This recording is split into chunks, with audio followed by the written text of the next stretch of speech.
I'm happy where I'm at, but it's fine for me to want more and strive for more. And so I have to keep reminding myself that is they're not better than me. They're just at a different place.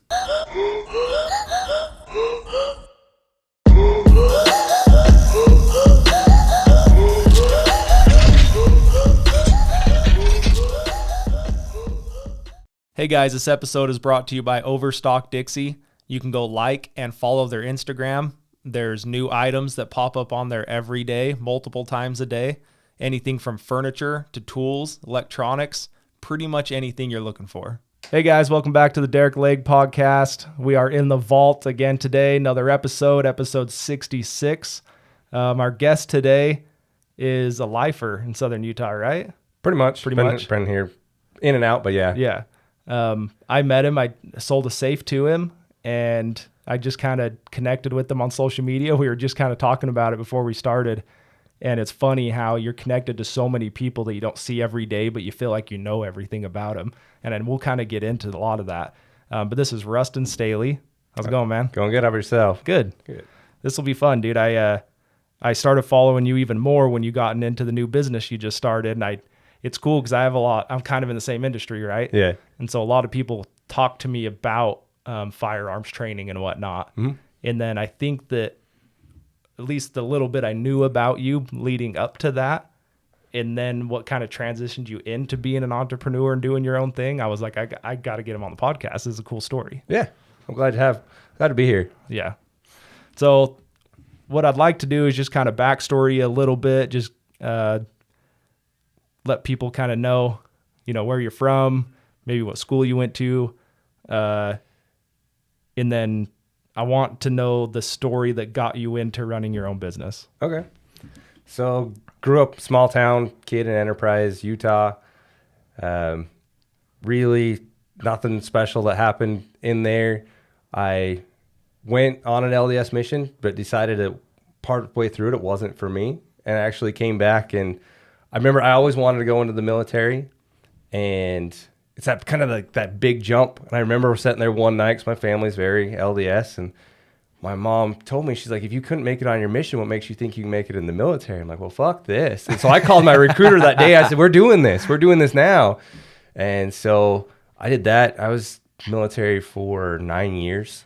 I did a little bit of everything with the artillery, military intelligence, combat engineers. I wanted my Green Beret. I spent some time up with the 19th Special Forces, doing that, going through their selection process, tore a tendon in my foot. And so that kind of, I was married at the time too. And doing all that and volunteering for all that was really hard on the marriage. And so kind of had to put the priorities back, had a combat tour to Iraq.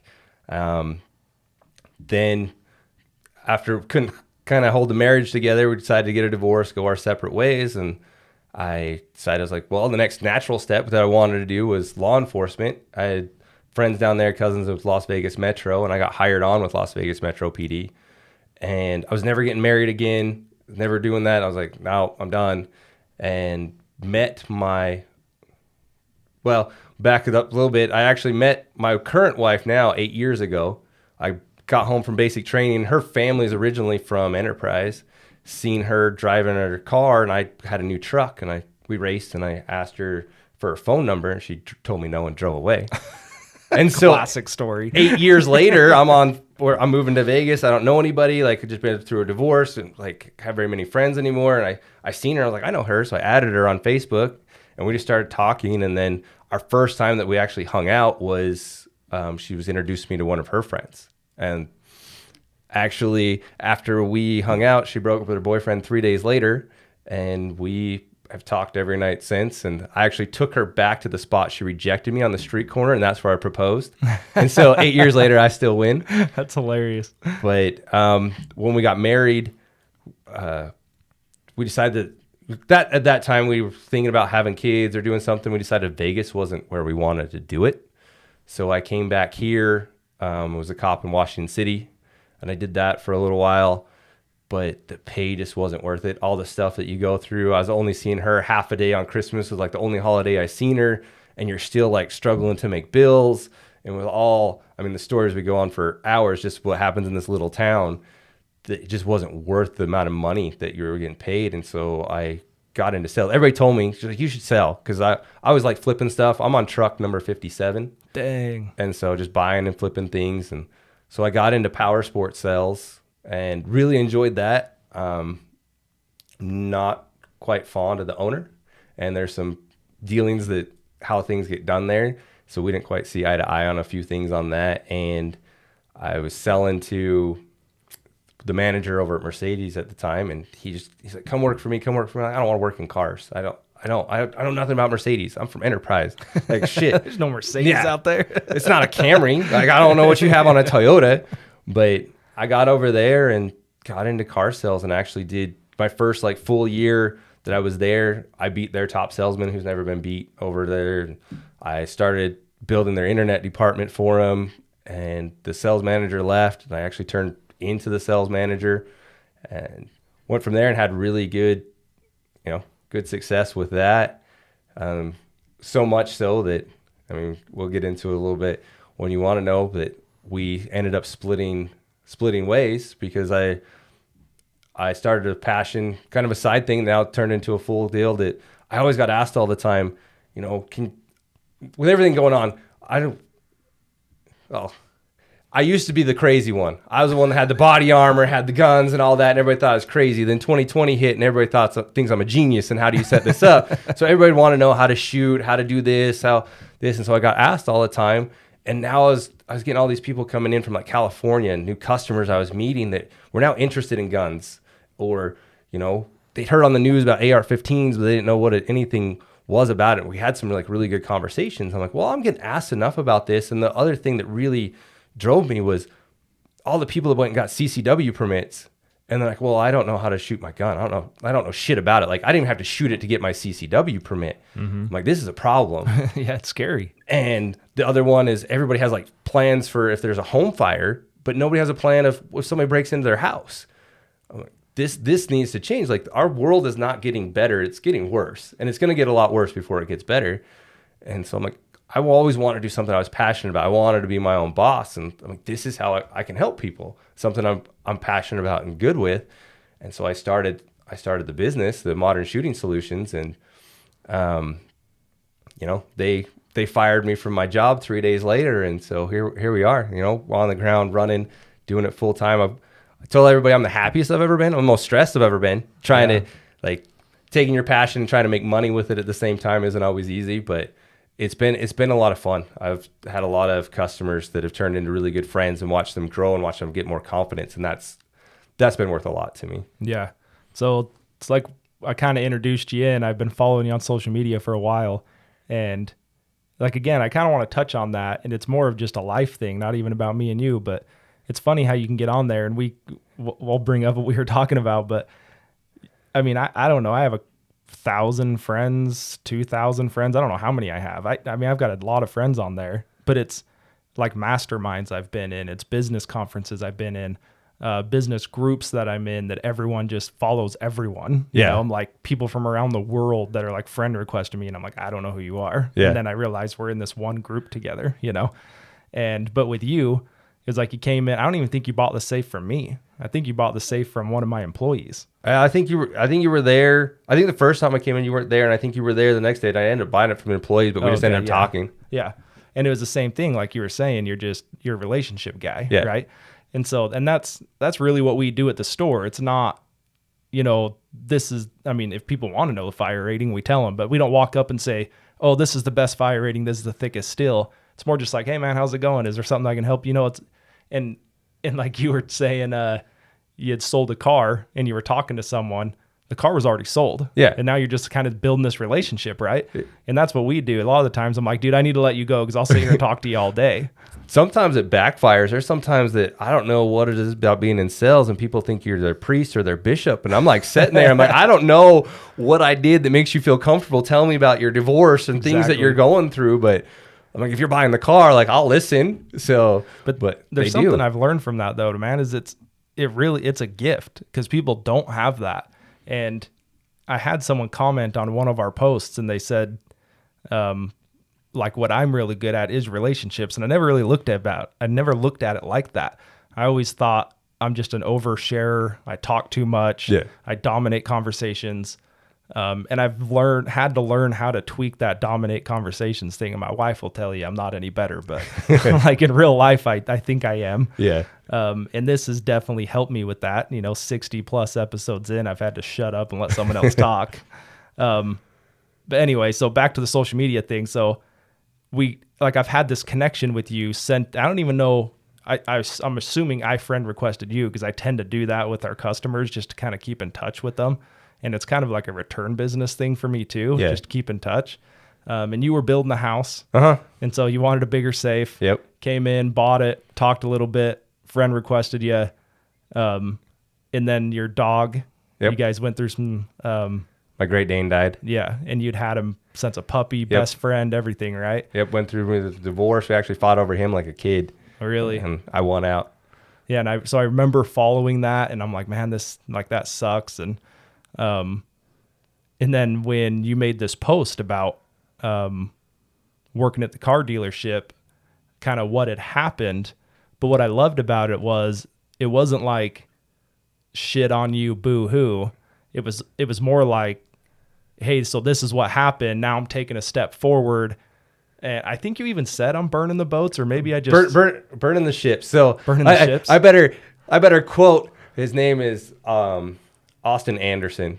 We did some business together and became friends. I sold him a car, and then we actually sold wholesale beauty products online for a little bit. He's with his company, and they've done very well. And so he always kept, you got to burn your ships, burn your ships. Every rich person did it. And I actually put that in that post, and it was like 2 nights ago. He's like, you didn't even shout me out for that. So if he's listening to this, I'm giving you your credit, but he kept telling me that to burn your ships. And the only way you're going to be successful, because they knew that, working for somebody wasn't always what I wanted to do. And I just needed to, while I was making the money I was making and being comfortable, I'd never have that like push to do what I'm doing. And so, yeah, I burned my ships with it, because the losing the job wasn't planned. But where I really felt like I burned my ships is I had another opportunity that came up with a lot of money that was going back to the corporate world. And me and my wife, I especially come from enterprise, I never thought I'd be turning down a job that was guaranteed $200,000 a year. I'm like, no, I'm not happy with that. Like, I've made a lot of money, but I'm not happy. I don't enjoy what I'm doing. I don't feel like, fulfilled at the end of the day. And so the first one was kind of like a force burn ship. And the next one was, I'm doing this. I really am. I'm turning them down, and we're going to see where this goes. Whether it's 6 months from now, I have to go get a job because it's not working out, but I got to try this at least once. Yeah. Yeah. A couple points I want to talk on with that is, like, because you've referred a few times, like, I'm from Enterprise. Yeah. We don't have Mercedes out there, right? Yeah. But it's crazy, and life does this. Hopefully it does it to everybody if you're trying to move forward. But you have to like tweak that mindset, and you have to tweak what's possible. And for you, like, I would imagine, I'm assuming here, like, for you going into the Mercedes dealership, that's a whole different clientele of people. Oh yeah. And I think it starts to let you see like what's possible, and you see that these are just normal people, that have dedicated themselves, or maybe they lucked out, most likely not, but they've worked really hard, whatever. So like that mindset shift has to happen if you're going to grow. Also, like, what I loved about your post, the way I took it was, not boo-hoo me. It was more like, sweet, I've outgrown this, and now I can move on to something that I want to do. Yeah. And then being happy with it. I mean, I would say there's times that I'm like, shit. Let me say this, dude. Owning your own business, you're going to go through this too. But sometimes you're just like, shit, man, I don't know if this is working out. Yeah.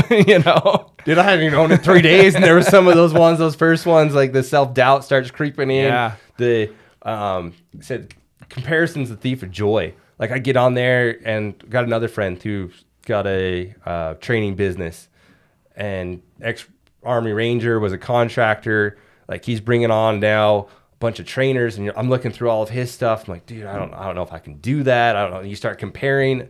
I'm like, I had to keep going back to that thing that I told my parents especially when I was like in the middle of sales. My parents were like, oh, you see all these rich people and you want to be them. It's not bad. I'm like, well, what makes them different than me? Why can't I?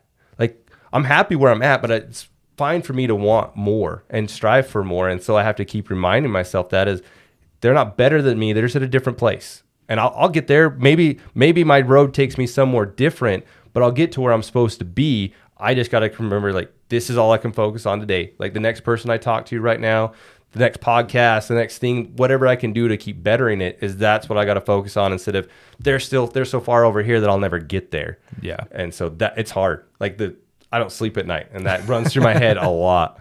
Well, it's going to happen. I mean, I've worked for myself for either full-time or part-time 12 years. I've been full-time, gosh, I don't know, 7 or 8 years working for myself.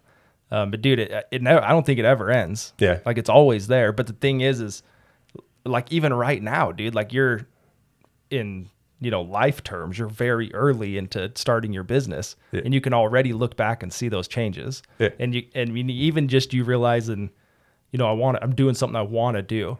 And not only that, dude, like for me, like I'll compare me and you, like I'm doing something I want to do of working for myself. I do like retail. I do like being in front of people. I do like talking to people, but you have like a purpose. Yeah. Like wouldn't say that I have a purpose. Like I'm selling gun safes, or I'm selling holsters or whatever various thing we're doing that day on what business I'm running. But I love what you're doing because there's a purpose behind it. Mm-hmm. And you saw the need and you saw the clientele base there. And then that's where you just jumped into it. So tell me a little bit about what Modern Shooting Solutions. It got me on a tongue twister there. There you go. Like what you guys offer, what you do, what the dream is, where you want it to go. So when I created it, like I said, my big thing is I want people to get trained. Like I seen that there was a big need that people were going to get CCW permits and they didn't know what they were doing afterwards. I got this gun and I don't know what to do. I've never shot it. And the concealed carry weapons permit for people that don't know. Yeah. Or they wanted to get something, but they didn't have any idea what to do. So like one of my classes I'm excited about that I do is purchasing your first pistol. We help you through it. And it kind of combines a lot of them is I have a basic pistol thing. We'll go over all the safety, kind of how the pistol works, teach you how to shoot it. And then I have several different sizes of pistols and calibers. And so this class you'll come to, I provide the ammo, the guns, it's just a class. You just show up. And this is for a beginner that was wanting to look.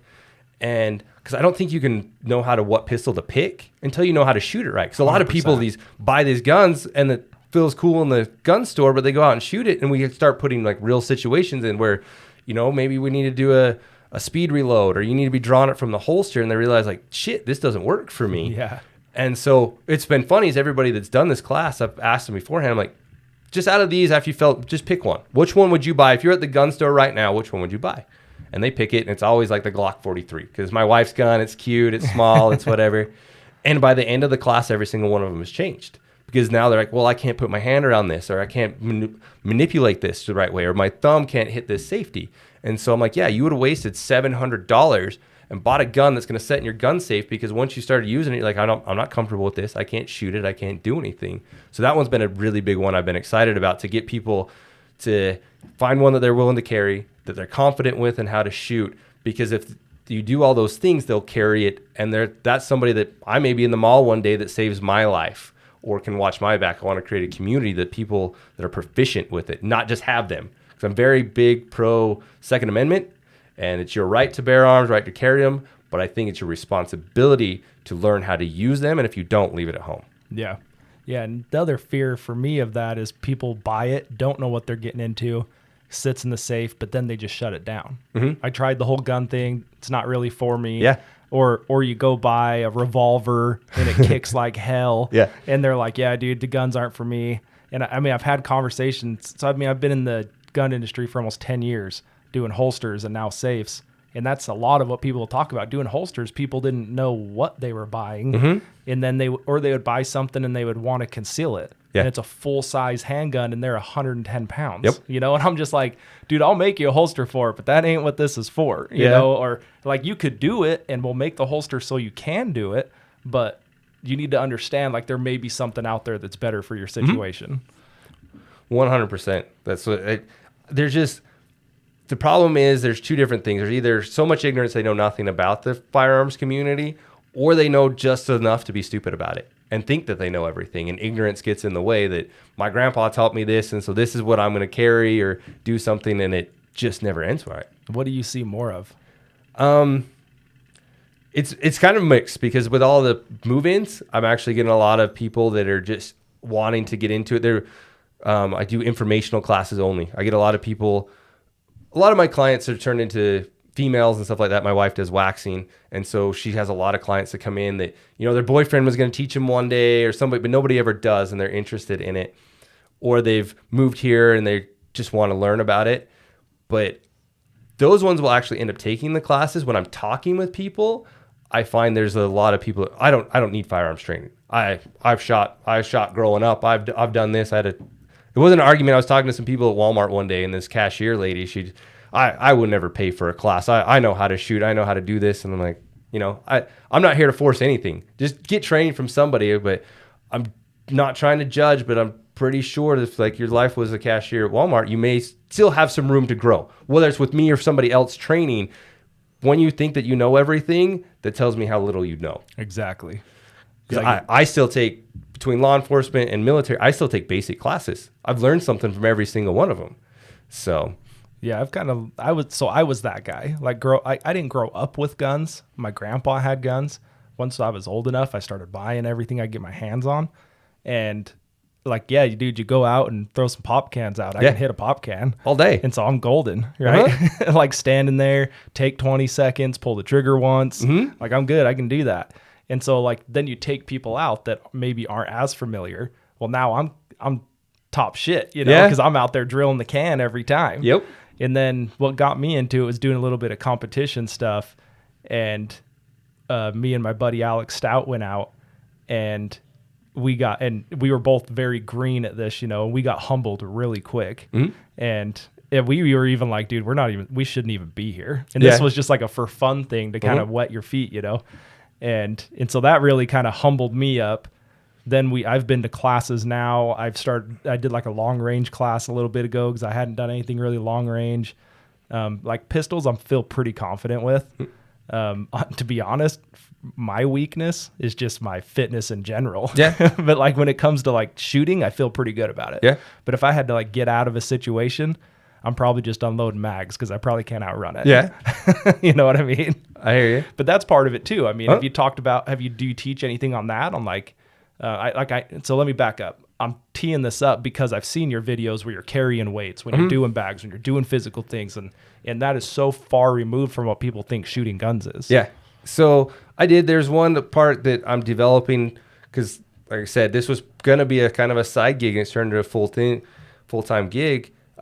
Tactical fitness was a big thing.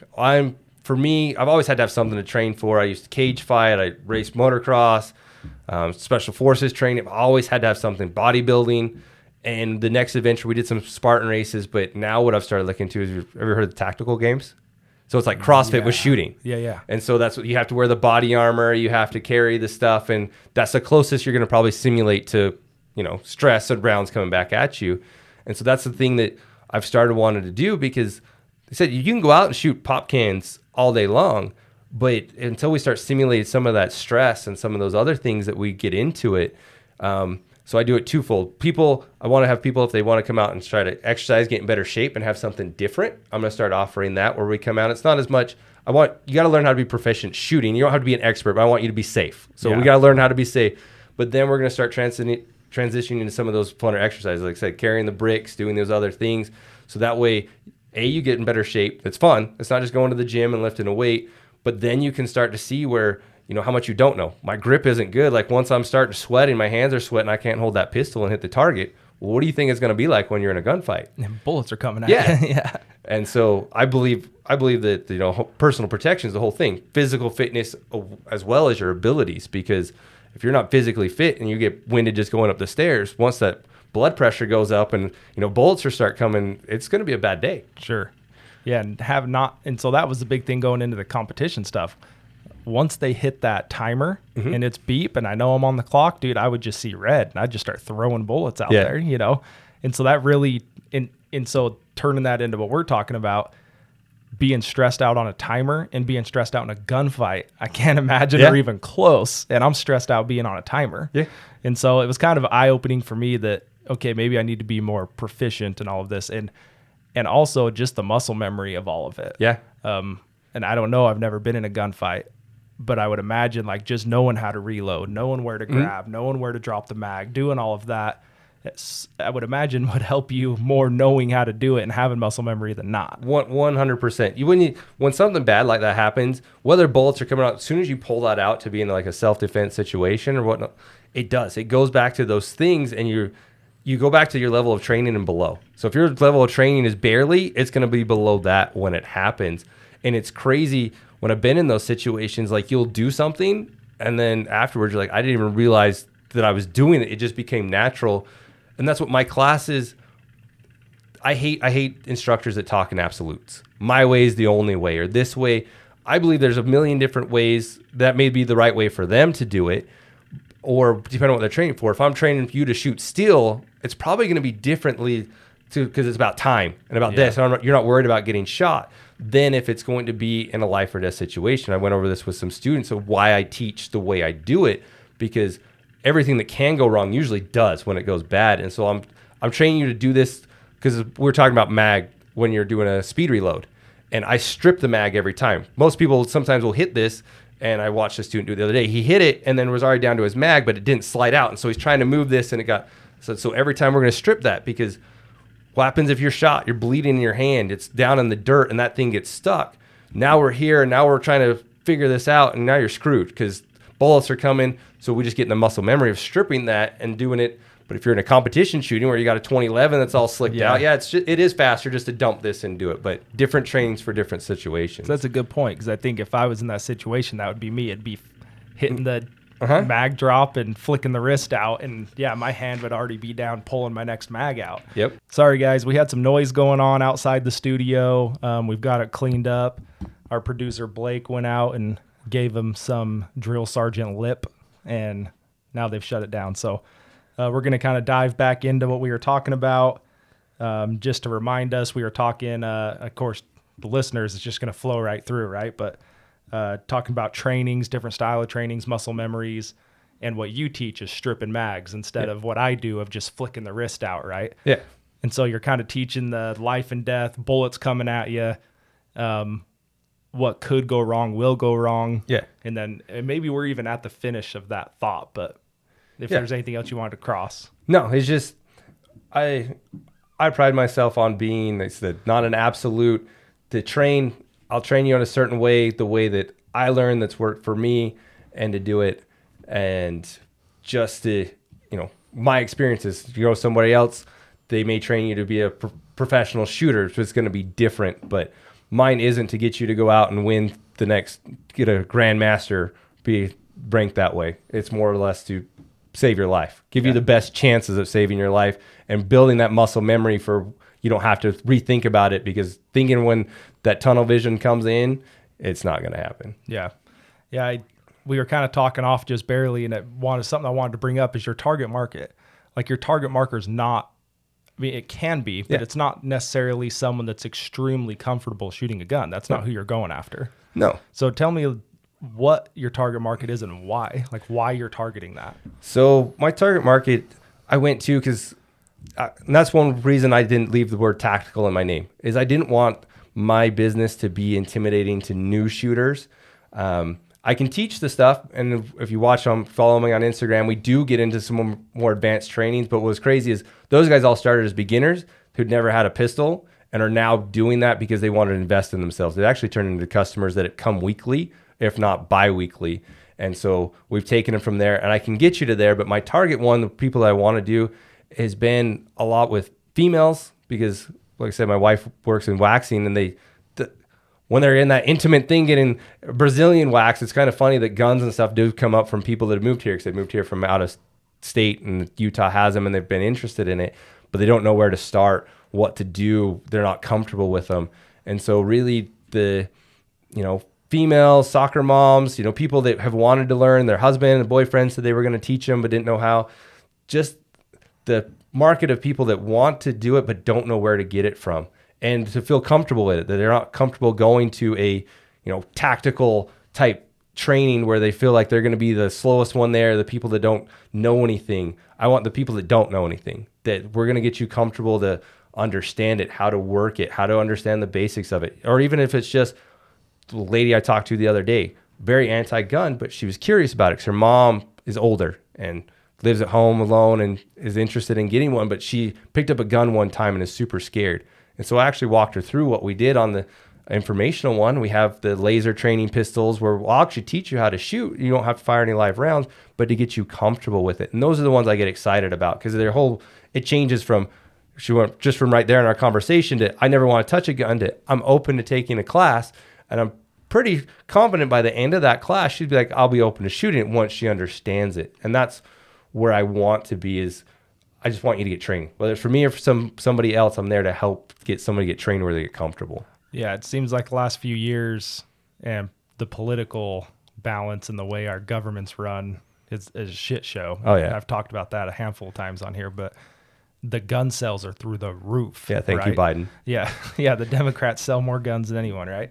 And but with that, so I was seeing it like gun sales were going nuts, ammo sales were going nuts, holsters started going crazy because everyone wanted one for their new gun, and then new gun owners, because a lot of those were new gun owners. Yeah. What, 70-something%? If I'm quoting that off the top of my head, it could be wrong. Yeah, there's a lot. High. Yeah.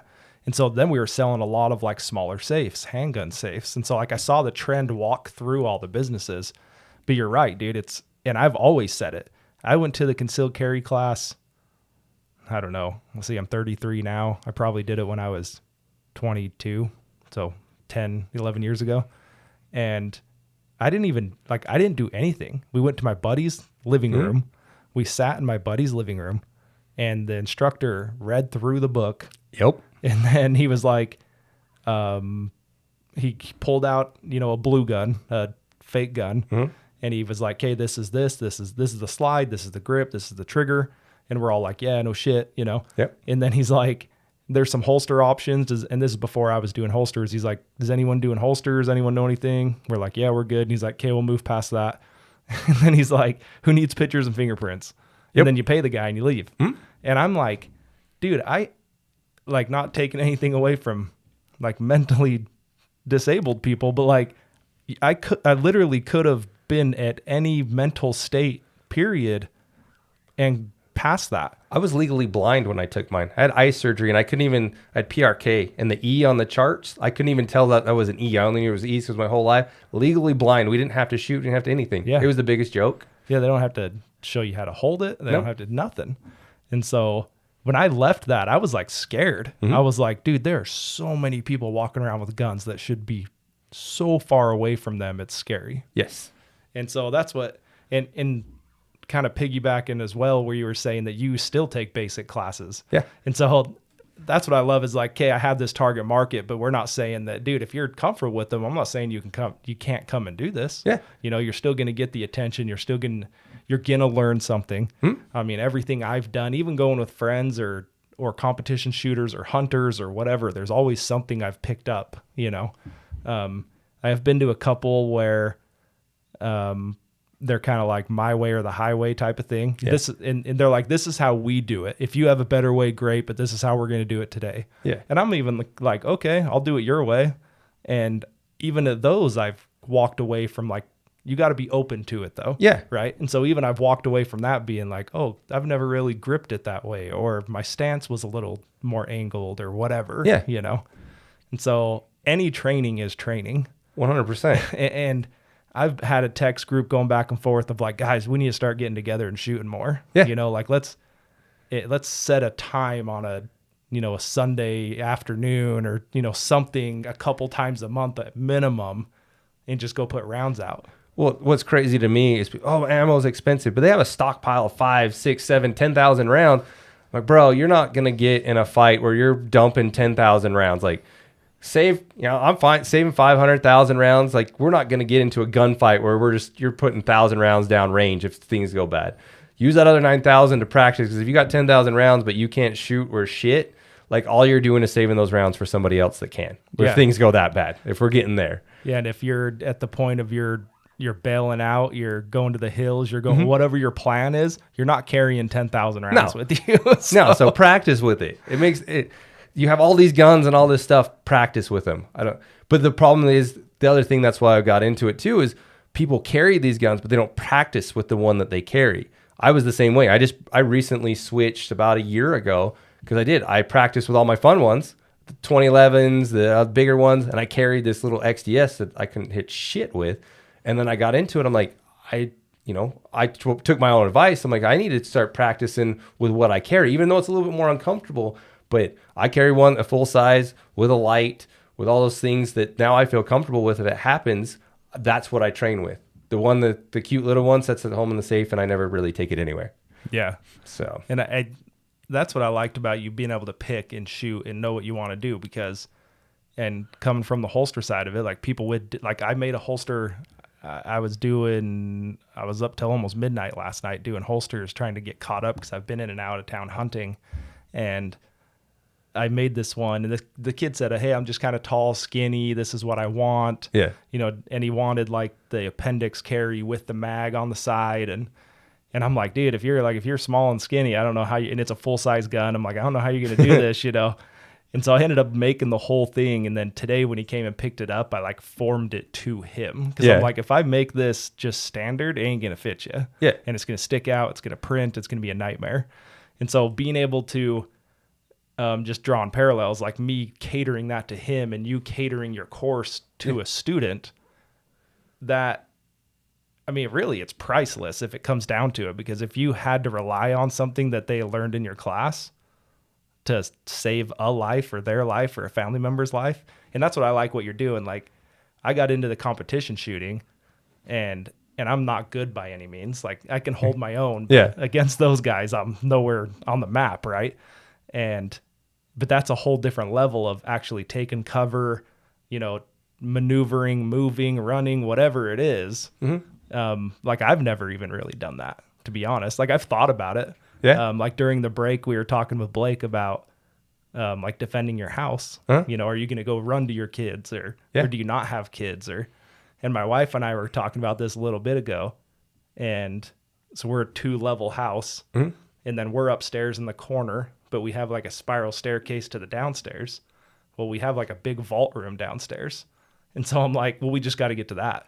Well, it's like literally on the opposite corner of the house. Yeah. And so I'm like, there might be a lot of bullets going through here by the time we end up getting down there. Yep. And so we were kind of talking about like, well, how would this go? Because our son's bedroom is on the other side of the upstairs, and it was like you were saying, everyone has a fire plan or fire escape plan, but no one's ever thought about this. And you don't know what you don't know. And so when I talked with a family the other day, like I'm not bringing anything that's like groundbreaking, but it's stuff that people are like, I didn't think about that.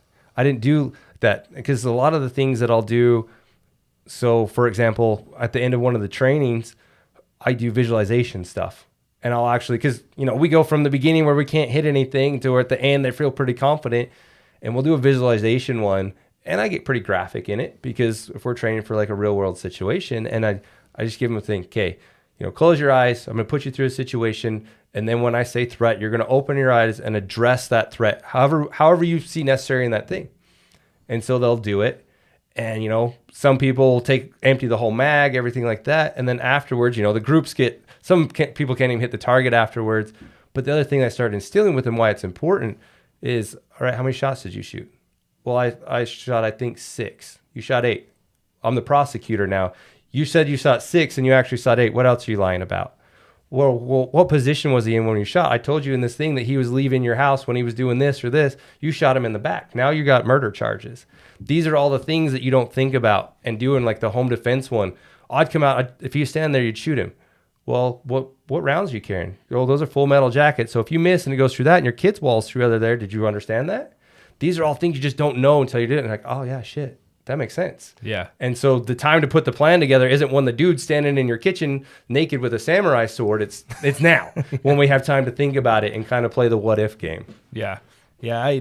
It's interesting because it's not something you think about all the time, but when you go through those steps, it's eye-opening of, and the background that you have and the background that Blake and various other guests that we've had on here that have been police officers and military, and you've been both, and the stuff that I'm sure you were just like, the hell is going on here? Oh, yeah. You know? And so it really like going through those steps with you, it's like, dude, I've been there and I've seen this. Like, I hope you haven't seen a naked guy with a samurai sword in the kitchen, but Not in the kitchen, outside. not in the kitchen. I've seen him outside running down. That's when everybody wanted to defund the police. I'm like, when you get that call and there's no police around and you're the guy that has to go out and talk to the naked dude with the sword, good luck. Have fun with that, because it wasn't fun. Yeah, that's your responsibility now, not ours. Let's talk a little military if we can. Yeah. So you did a tour. What was that like? I mean, is there anything you can... It was hot. It was hot. Shitty. Like, I used to think St. George was hot. Here gets uncomfortable. Over there gets unbearable. Like Kuwait, 3 a.m. is when we landed there. It's still like 115 at 3 a.m. It gets up to just stupid temperatures. I was over there during like the drawdown. I went over with the Deuce over the last time. So we did a lot of, towers, setting in towers, doing just kind of boring shit. We got rocketed all the time. And so it was very, very interesting. How do you go from it was boring till we got rocketed? Because like, it's crazy what becomes normal. Like, you could tell, like, when you first got there and like people are like freaking out, and then by the end of it, when you get rocketed, you hear the sirens go off, you're just like, if it hits me, I'm done. Like, I gotta go home. And so it just doesn't bother you as much anymore. Like, you get very desensitized to it. And what's weird is that adrenaline level while you're there becomes normal. And then when you get home, that's why everybody goes out and buys bullet bikes or does these other things, because you're used to this like level. Even if you're doing nothing, still over there, random rockets could hit you.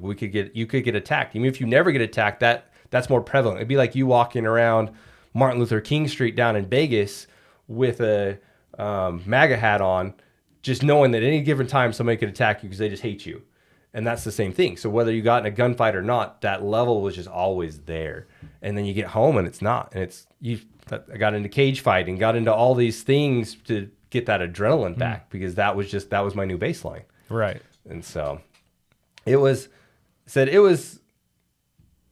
it's kind of, Hollywood makes it different than it kind of is over there. It was really hot and just kind of shitty.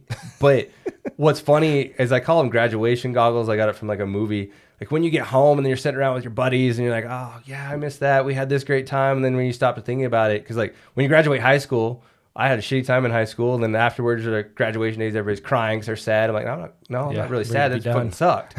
And the same thing when back in deployment, we had this and this. And you start thinking about it, like, no, that sucked. We had no food. Like, Thanksgiving dinner was MREs that we had saved up. The porta potty, the shitter's 140 degrees in there and nothing ever does. So it was interesting. But they're all like, look at the good times. You're like, you guys weren't hot? Yeah. When you see the commercials to go join the Army and they got matching uniforms and their gear is all clean and their shit works, that's not what it's like. That ain't it. No, that is definitely not it. Dramatization, huh? Oh, yeah.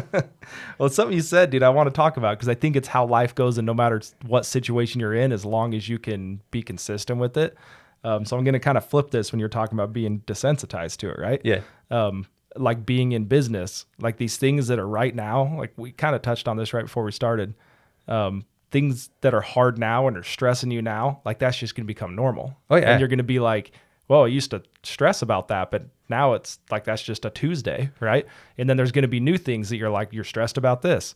And then 2 months down the road, but this is anything in life. This is working a 9 to 5. This is coaching your kid's soccer team. This is doing a podcast every week. This is, whatever it is. But it's interesting too that like you have to become desensitized to it to take that next step as well. Does that make sense? Yeah. Like it has to be somewhat normal to progress. I don't know. Am I wording that well? Well, and you gotta be comfortable being uncomfortable. Like, pressure makes diamonds. Like a lot of people that want success don't want to go through the shitty part in the beginning. That's another thing I've tried to show on my page. Like, if you watch some of when I've got on there and talked, because I watch other people that help me, motivate me, is the real experience about it, the doubts that come into it, the other things. But when you're talking about what the military did to help me get there, when I went through this, when I got fired, like I got blindsided. And been there 5 years, never had a write up. And all of a sudden one day from people I thought were my friends and I've worked really hard there, just come in and they just like, hey, yeah, we're firing you on a bullshit charge. I'm like, shit. And then I was sitting there that night and I'm like, well, you know, nobody's shooting at me. Nobody died. No one of those things. Like, it's not that bad of a day. My wife's still here. I had friends reach out, do that. You know, I had a pretty good community. Like, what do you need? And so I've been this with everybody. I was like, take 10 hours, take 5 hours, what you can be sorry for a little bit. Bitch and moan, like I hated my boss. I hated all these other things. I still have strong feelings, but then get up and do it. Like, it's done. It's over with. Like, nobody died. It's not that bad. And so literally the next morning I went to one of those BNI meetings. I felt stupid because everybody's like, oh, what's your business? I'm like, well, shit, it's not much right now, but just making those steps. And like I said, I kept thinking about, I've done everything with backwards. Like, if I can make it through a combat tour, I can make it through being a cop. I can do these other things. It's not that hard. Like, it's uncomfortable. I may fail, but if I fail, like, what am I really losing? Like, if I fail in this, yeah, I've lost some money, but nobody died. And I have to keep reminding myself that it's not that bad. Yeah. Like, at the end of the day, I got a dog that loves me. I got 2 or 3 dogs now. My wife, like, that's what matters. This other shit was just a job. And to move on to these others, life's not that bad. Well, when it comes down to it, and I'm not great at exercising this, but like, dude, I guess I'm good at the money come, money goes. That's kind of what I was going to get at. But be happy in what you're doing. Yeah. And I'm not great at that. Like, my whole life I've chased the dollar, right? And so I'll work 24 hours if that's what it takes to chase that dollar, right? And I mean, I did for a long time. And now I'm starting to, and my sons helped me realize this. Like, it's okay to, like, this morning, dude, I'm getting ready to go. I've got a full morning. I've got deliveries. I've got to drop a trailer off over here. And then I have to get to the store, run the store. And then I had this tonight. And so I'm up early, getting ready, and I'm leaving. And my son's just sitting there on the couch watching trucks or whatever, right? And I walk out of my bedroom and he looks at me and he's like, "Daddy," right? And I'm like, "What's up, brother?" And I'm like, "All right, dude, I got to go to work." And then he says, sit. And he's like pulling his, his stuffed animals over. And he's like, "Sit." So I'm like, "All right, dude, I got 2 minutes," And I go sit down, but it, like, a year and a half ago, I wouldn't have done that. I'd been like, deuces, and I just rolled. But now and I don't know, maybe I'm just getting soft. I don't know, but I'm starting to, like, realize you got to kind of live in that and take that in and that's the part that's making me happy now and it's hard for me sometimes because, like, I do need to leave and go do work, right? Yeah. But at the same time, I'm starting to realize, like, that's the part. And this is coming from the guy 2 years ago that was like, "I'll never have kids." Yeah. Right. And so that was me, dude. And so I was like, I'm fine never having them. Even after we had him, I've been vocal about it. Like, I was still kind of on the fence even after I had a kid. And now, like, I'm starting to see that shift of, like, the weekend, like, tomorrow my wife's off. We're probably going out hunting. We're still trying to figure that out. But I'm almost like, dang, dude, I could, like, hang out at the house with my wife and kid all day. Yeah. Because, like, everyone thinks I'm going to be hunting. And so it's tempting to not even go. Well, it's big. I think we get lost, and I have to remind myself, like, a lot of the advice I give because I've done it wrong. I was like, I wanted to prove so hard that I could make money these last 6 years in sales. Like, the first 5, that I chased it hard. And then I look back over the time and I'm like, no matter what I got in my bank account, I'm like, oh, dude, once I get this amount in there, then it'll be good. I got there. I'm like, no, that's not enough. The next one, I've hit every goal that I've, like, semi goals that I've set out. I'm not a millionaire yet where I have $1 million set in the bank, but I hit those and I just look back. I'm like, didn't make me any happier. I'm not any, like, more comfortable. If any case, I'm even worse. Like, I had a month. I made the most money I ever had. I made $46,000 one month. Every sales did everything great. Government took their half of it.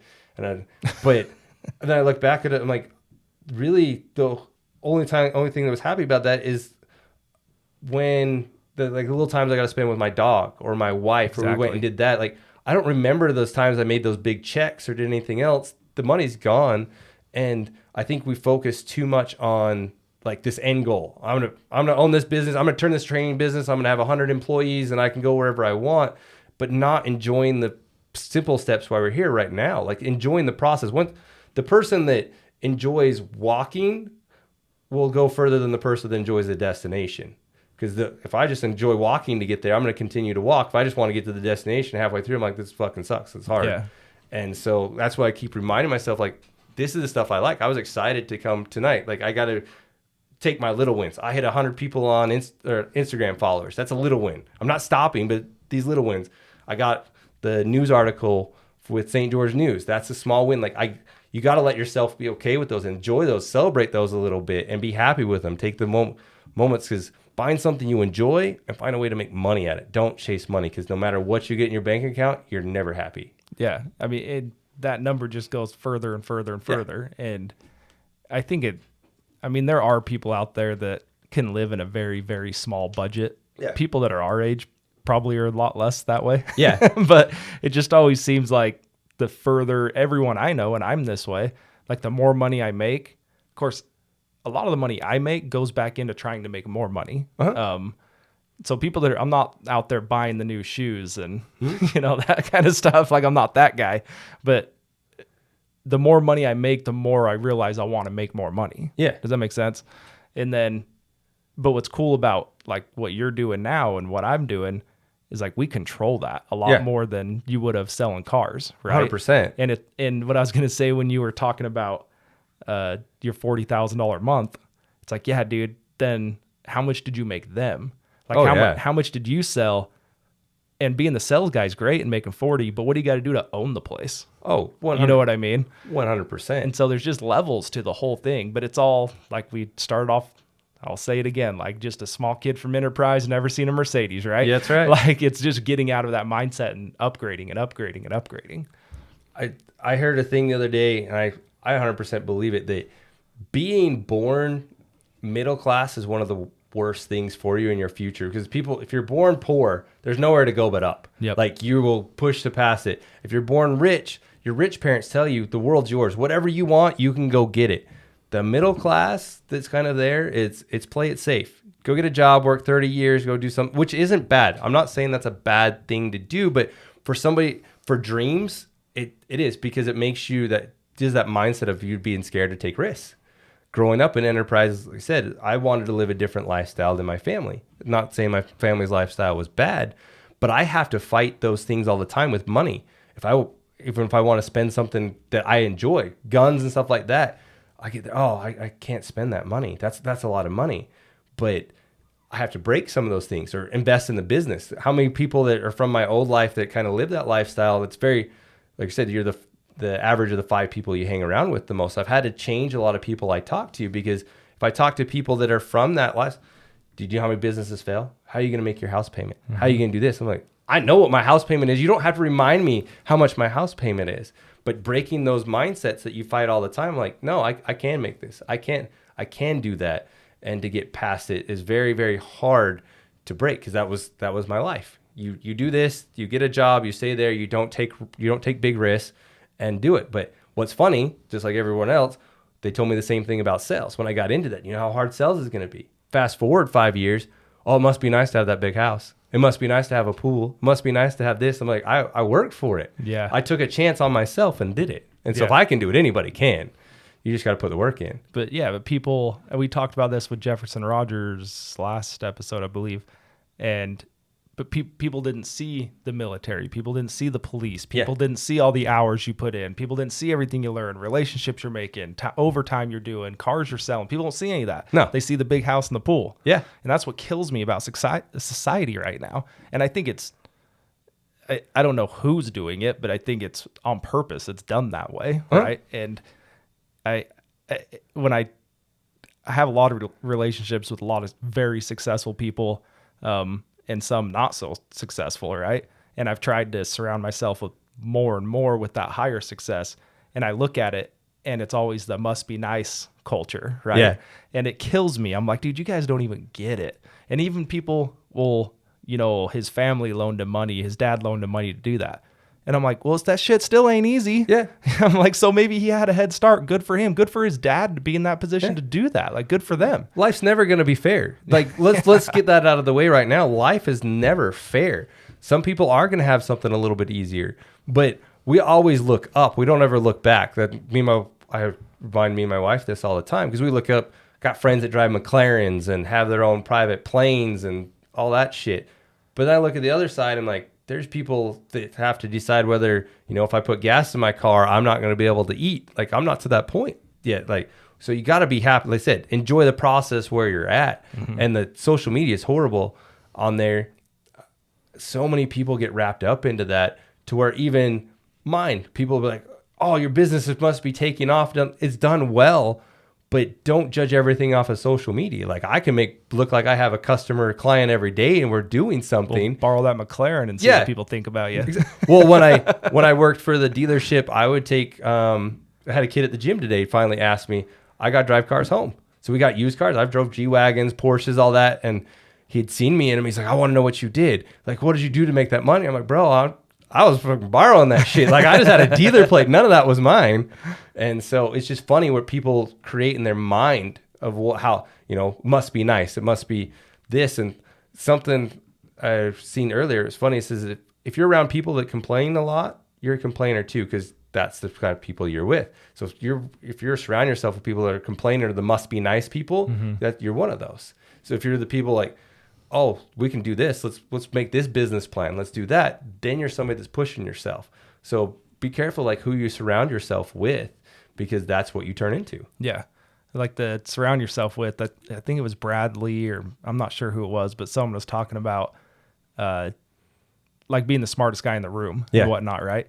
And he's like, dude, if you're in a room full of dumbasses and you're the smartest guy, he's all, congratulations, you're the smartest dumbass in the room. I love Bradley. I watch a lot of his shit. I think it was him, dude. I was dying. I was like, that's so funny. And we bring it up on here a lot, like, don't be the smartest guy. No. And I rarely feel like I am, especially when we're bringing guests in here. Yeah. And even when we're talking about topics I don't have a clue about, and we're sitting there talking, and I'm just like, dude, like, I didn't realize yoga people, hypnotists, energy, all these things that we've brought in that I'm like, cool, man, I'm just going to sit here. You tell me what you want me to know. Yeah. And like I was doing it earlier today. We're probably going to try to figure out how to get this lady on. She does, like scented oils, like the essential oils, but she like mixes her own things and own vitamins and all this stuff. And I actually bought some beard oil from her. There you go. And she was telling me like, she says, if you can change anything, what would you want to change? And I'm like, well, I don't grow anything on my cheeks. And, I'm a little spotty. If it's not so long, you can see that it's spotty. And she's like, you need black seed oil. And I'm like, cool, man. To put it in a bottle and sell it to me. Like, I'm sure you know what you're talking about because I don't. Yeah. And so, but it's always so interesting to me. You can surround yourself with all these people. I mean, this lady's a chemist. Like like that's her degrees in chemistry. And we had a yoga teacher on here. Well, she's what's the heart doctor? Anyway, she's a heart doctor, I believe. Yeah. Anyway, she's a cardiologist. She's a practicing cardiologist. But like we brought her in because Mallory met her at a yoga class. And so it's just like all these people, dude, you surround yourself and you never know what's out there. Huh? And I don't even know where I was going with that. I guess like just building your network around you. Well, what's crazy building some of this and starting is, I think I can't do this because one, they look too far ahead. You start, well, this is going to be a lot. I don't know how to do this. Just one is the first step. Just do it. Just start it. But you don't need to know everything. If you build that network, if I need to know how something, me and you are friends. If I needed to know something about how to do something in a store, when I could call it, doesn't mean you're going to do it for me, but I have people that could tell me how to do it or point me in the right direction, or I could pay them to do it. You don't need to know how to do everything. And so I think that's everybody starts is with this idea of wanting to do something. Then there's like, oh, that's too hard. I don't know it all. Yeah. I don't know how that works. Yeah. Shit, we've built 3 websites. I don't know what I'm doing. I just Googled it. Like, that's what's crazy to me when somebody asks me something, I'm like, well, how did you do that? I Googled shit. Like, I don't know if terrorists wanted to like end America, just shut down Google, because then I'm not going to be able to figure out like shit. I'm not going to be able to drive anywhere. I'm not going to be able to do anything. But it's just putting the effort and figuring it out. And you'll figure it out as you go. Like, you're going to make mistakes. That's my favorite part about owning my own business is I'm fine making the hard decisions, but the rewards are my rewards and my losses are my losses, but I control it. And so it was my choice. And I don't believe in losses. We just learn. I either win or I learn, and we keep going. Dude, you're so far ahead. Like and again, it's your, I think it's your backstory. It's everything that you've already been through to get to where you're at. And I keep referring to your business as new. I just want people to understand, like, it's not new, but in the grand scheme of things, you're starting. Yeah. Like, you're starting out, you're pushing forward. Yeah. But the things that you've already know business wise, like, you're seasoned already. It seems like people don't get that you're going to lose. Like you said, you're not going to know everything. No. There's no business owners ever started a business that they knew 100% of everything. Nobody. No. And so that's the hardest thing is, like, just start. Like, are you a talker or are you a doer? Like, you going to do it or are you just going to keep talking about it? Yeah. Because and usually what happens to the people that talk about it, they meet a doer and then they lose their idea. Yeah. Right? Because then the doer ends up doing it. But and then they turn into haters and get mad that person finally did it or took all the risks. I won't name him out right now, but there's a person I know that's very successful in this town. He is not bright at all, but I watched him go all in on a business, maxing out credit cards, and it took two things. It took him being all in on his idea and believing it, and then it took a little bit of luck. There was another company that went out of business, and then he was the next biggest one, and he got all of that, and it blew up. And everybody was like, because I was one of those people like that would, that'd be cool. I wish I could do that. Dude just went all in and believed in himself, and it worked out. And so that's one of my farms. Like, I'm going to stop being like, oh, that'd be fun to do. I'm going to go do it. And if it fails, it fails. And we pivot. We go to something else if that doesn't work, or just adjust fire a little bit. yeah, we've talked about it on here before. Failing is fine. Like, you're supposed to fail in things. You're supposed to learn those lessons.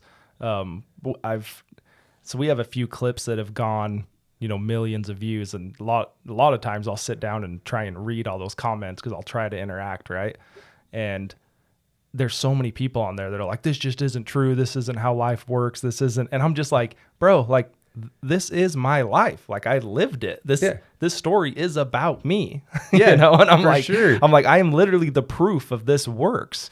And then people will be like, well, I tried this and it failed and it's just not for me. And again, it isn't for some people. Like, running a business isn't for some people, but could everybody do it?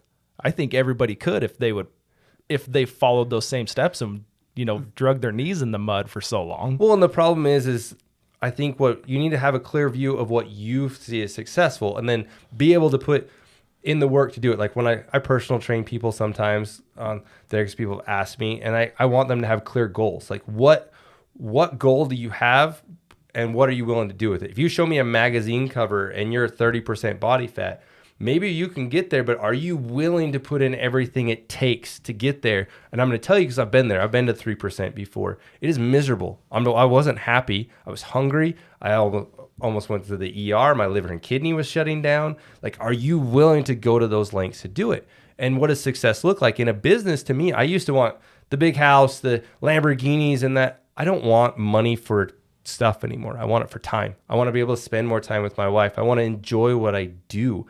So success to me is if I can make my bills and live my lifestyle. Like, I don't want to have to, if I'm filling up my car, make a life decision, or if I fill up my car, I would have to have top ramen. But I feel I'm successful if I can work for myself and sustain like a pretty good life. I don't need a mansion. That's success to me. It doesn't need to be $100 million business. Am I going to try to get there? Yes. Sure. But success to me is not that. And I think too many people think of success as this thing that is so unachievable when they're so up here, but where they would actually be happy. And we've created a society where, as you said, failure is bad. Even in class, kids don't want to raise their hand because they may get the question wrong, because we put this bad stigma on being wrong. That was me my whole life. Yeah. Like, I never spoke up in class. I never read because I didn't want to get made fun of because I was a lower reading level. I mean, I still am. I still don't read. I mean, I can read, don't get me wrong, but like, I don't enjoy it. I see your scratches over there.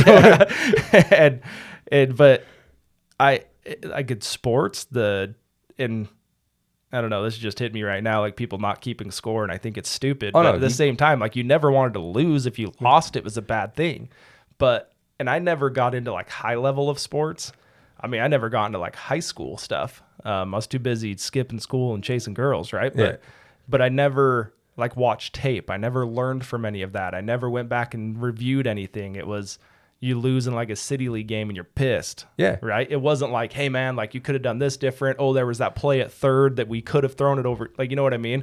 And so there's this culture that everything is so negative if you lose. Yeah. And if I can get anything across to my kid in life, that's what I want that to be it. You gotta know what it feels like to lose. Now, I don't agree with the ones where they said to the kids where their parents are so like, you have to win at all these costs and there's so much pressure there, but you need to know what it feels like to lose, so you don't want to feel that again. And it's not a bad thing. Just they got brought up when we did this because, like I said, we had an online business before. And, my parents told me, well, that business failed. I said, did it? I said, we learned so much from that business. I got an LLC. Nobody taught me how to do this. No, I didn't have anybody in my family that taught me how to do these things. I just Googled it and then talked to people. I learned how to do an LLC. I learned how to build a website. I learned how to market stuff. And so, yes, that business didn't go where we wanted it to, but we took my wife's business, built her a website, learned how to do Google stuff to where she's on the Google map things was top rank in 3 months. So I was like, was that a failure? I said, no, I just took what I learned and we pivoted to that. That was a success. I learned more from losing on that than I would going to a college course. Right. Because I experienced it. I learned it. Now I know how to do it. So it wasn't a loss. It wasn't a bad thing. Yeah, I didn't make money at it. I'm not living on a yacht right now because I made so much money, but it was, so to me it was a success. But like I said, you got to understand what success looks like to you. Yeah. It's when I started getting into the businesses and trying to get them online, selling online, kind of pushing nationwide versus just our local area.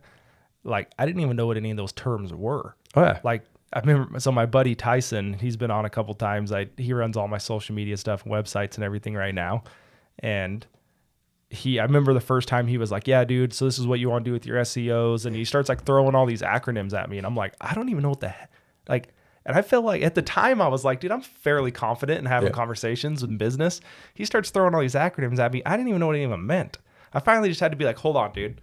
I don't know what SEO means. What's SEO? And he's like, search engine optimization. And I'm like, yeah, dude, that's a new term to me. And then I was almost like, you got to dumb this down, dude. Mm-hmm. Like I'm a 7th grade reading level and barely graduated high school. Like you got to figure this out for me.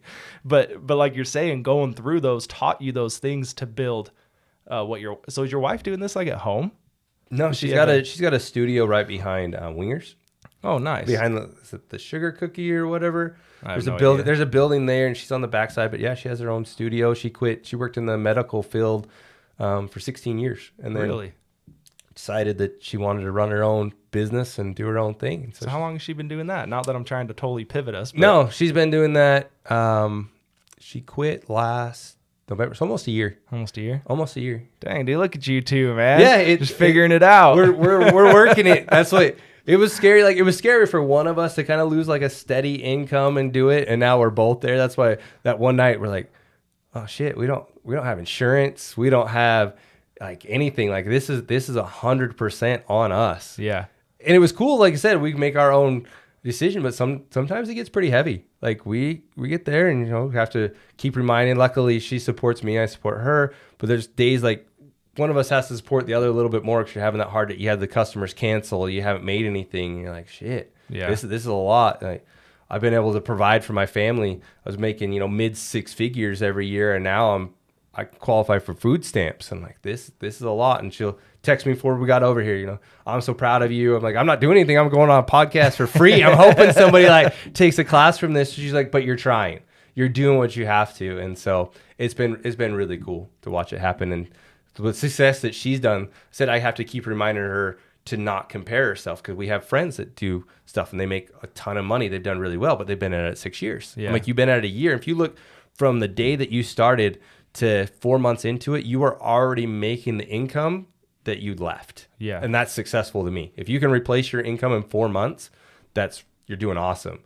And so she's done really well at it. So, I mean, that's one of the keys, it feels like, just talking with you, is like, I guess people would just name it goals, but you guys are like naming success with it. If we can get to this point of success, anything after that's cherry on top. Yeah.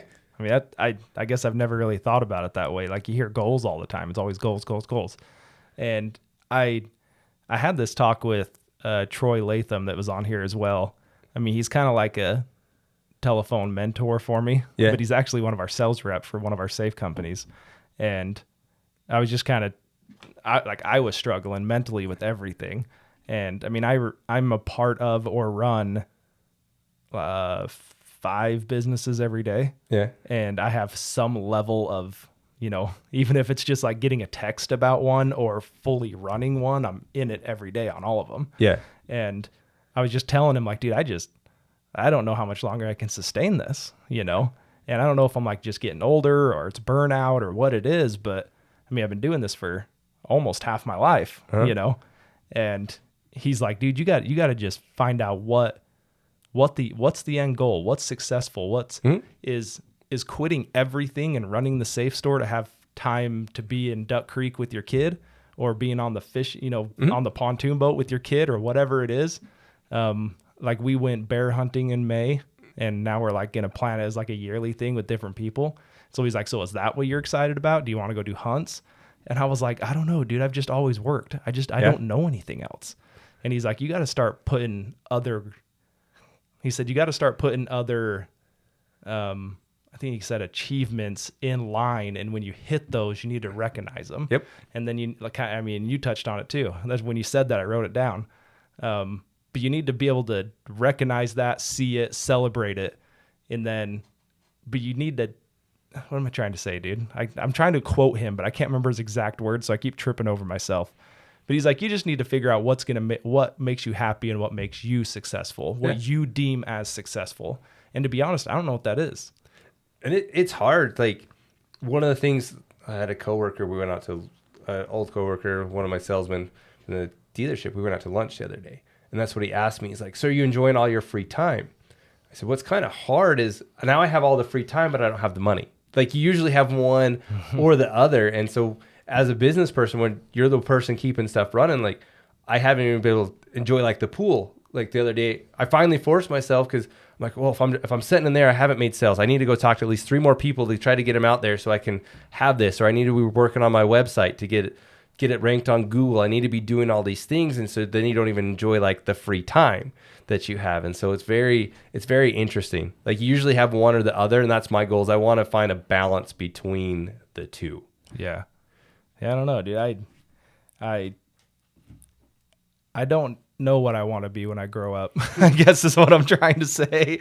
Like, I've always worked. I've always pushed. And I think that's part of just being an entrepreneur, right? But I've never thought, and I don't think there is an end goal. No. But I don't know what success is to me, I guess. The crazy part, what I've learned, and this is what it's so funny.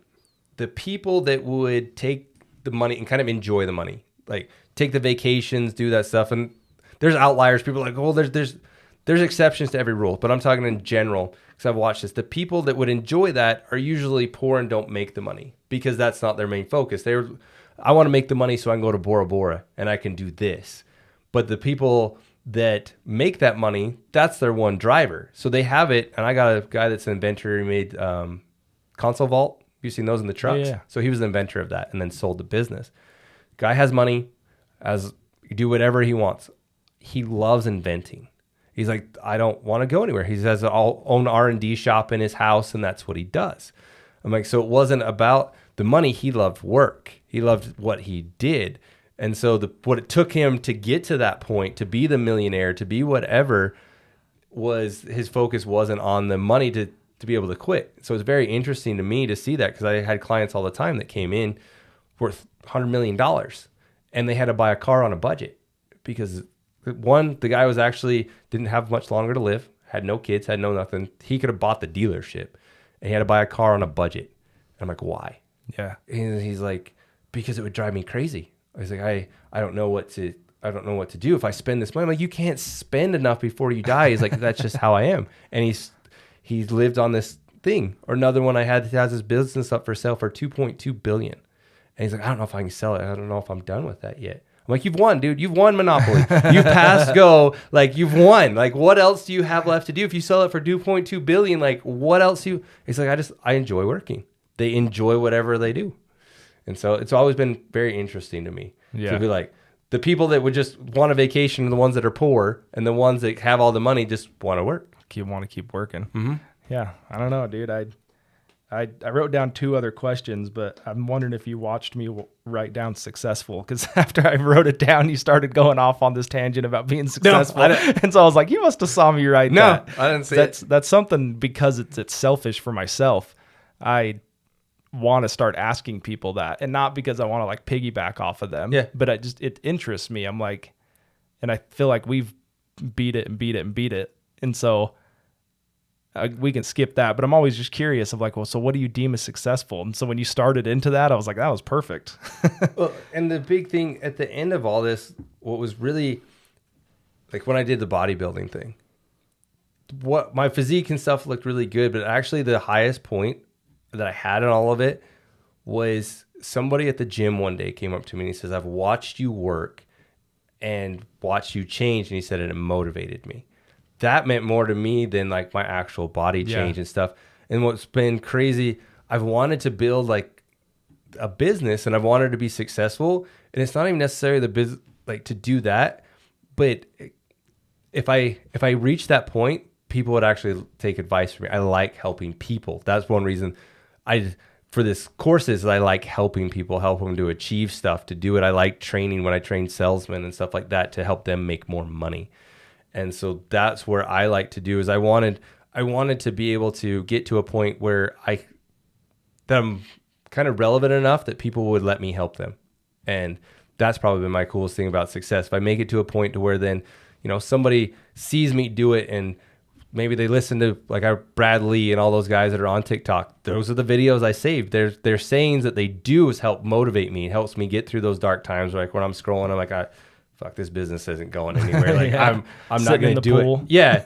I'm not even in the pool. I'm like outside. I'm like, oh, this isn't going anywhere. And that's what I would deem if I get to the point, like success to me is being able to help somebody reach their goals too, is what I want to achieve. Dude, that's awesome. Because there's not a lot of people out there maybe they don't admit that, but definitely they don't say that.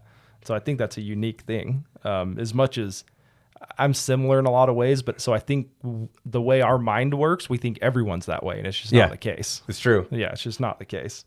You had mentioned, we've mentioned millionaire a handful of times. Huh? What is your definition of a millionaire? Is that million in the bank, million in assets? Is that you have to hit 1 million and you're good? And well, 1 million anymore with all the inflation, that's like 500 grand anymore. To me, that's going to be, first one's going to be like $1 million, not just in assets tied up into things, but you got access to like $1 million in the bank. Liquid, yeah. Yeah. Because, I mean, I guess technically with a crazy housing market, there was a point this last year between what I had and my other assets that I technically was a millionaire, but it's not like I could go access that. I'm not going to sell my house and do all those things. And so, yeah, when you actually like physically have that to invest, to do something in it, it's not, well, my house has this much, because like the equity in your house really means nothing unless you sell it. Just like or pull a HELOC. Yeah. Yeah. But then you're just taking out more against your house, and Right. it kind of negates it. But so that, So you're me, talking like if $1 million yacht comes up for sale, you can cut a check. Yeah. That's what you're talking about. Yeah. Well, I've always wondered that, because I had a teacher when I was in like 10th grade probably, and I don't even know how because I thought he taught like history or something, and he brought up he was a millionaire, and everyone's like, bullshit, right? And he starts like reading off all of these assets that he has. Mm-hmm. And so I've always been like, man, if I can just gain that many items or that many assets, like I can be a millionaire.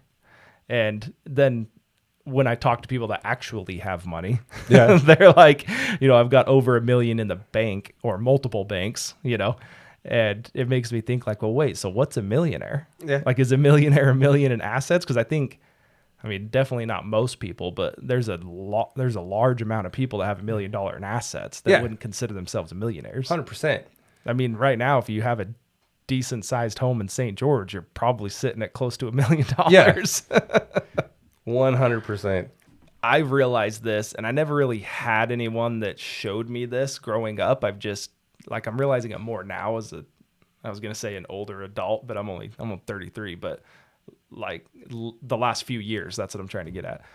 That there's so much money out there. Mm-hmm. Like there's so much money. And like you being in the business you've been in selling high-end cars and being around those people and building those relationships, it just kills me because the point to me bringing this up is there's 10 times more people that don't even understand that number is achievable. Oh yeah. You know what I mean? And I think growing up, Jeff Fieldstead was on the podcast and he said something like, bringing us back to middle class. When we were talking about that, he said like middle class is the number one killer of ambition. And I'm butchering his quote, but he said something like that. And